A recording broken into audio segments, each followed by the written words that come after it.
Ignite is an ongoing series of speedy presentations. They've ranged from building multi-person pogo sticks to hacking chocolate. Any topic that geeks hold dear. Each speaker gets only 5 minutes and 20 slides that auto-advance every 15 seconds. The talk you're about to hear was recorded live at one of the featured Ignite events around the world. All right. Welcome, Steve. Okay, real brief. I realized I should have narrowed this down, but I'll try. I'm going to talk a little bit about the geologic history, like 2 seconds, and then a little. You want the mic stack?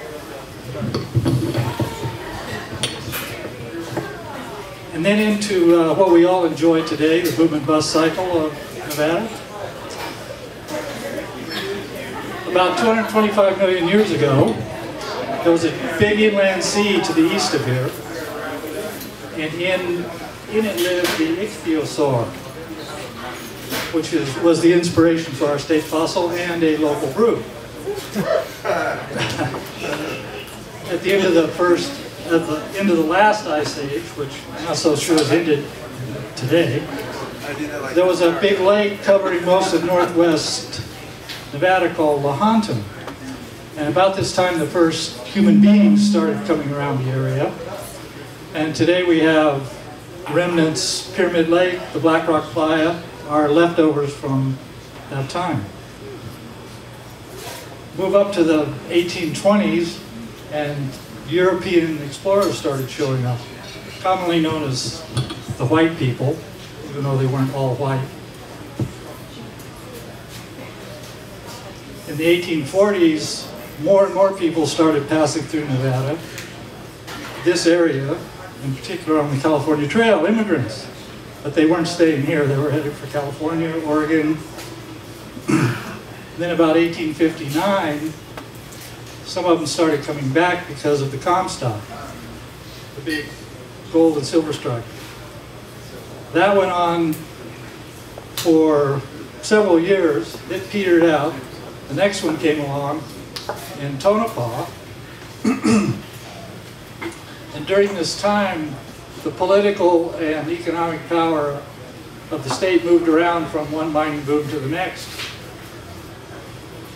Back up to about 1860, and here in Reno, a guy named Myron Lake set up a crossing and an inn where the Virginia Street Bridge is today.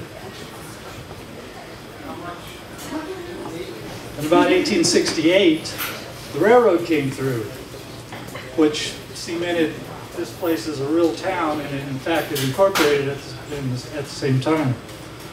Well, the mining, of course, we know, boomed and busted, and when it ended, the people that were serving the miners with saloons, gambling, prostitution, tended to gravitate here.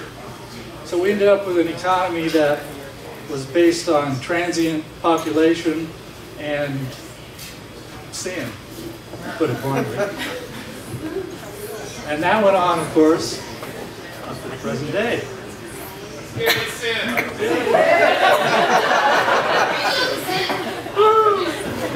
And over that time, people came here, and the place became famous for doing things that you couldn't do anywhere else.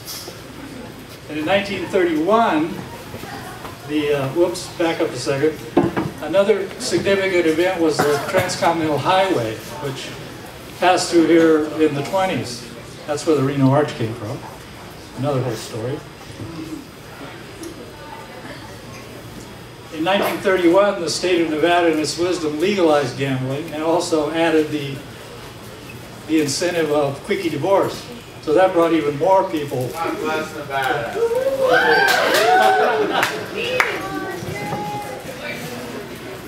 So that brought even more people and fostered, kept the economy as it was going.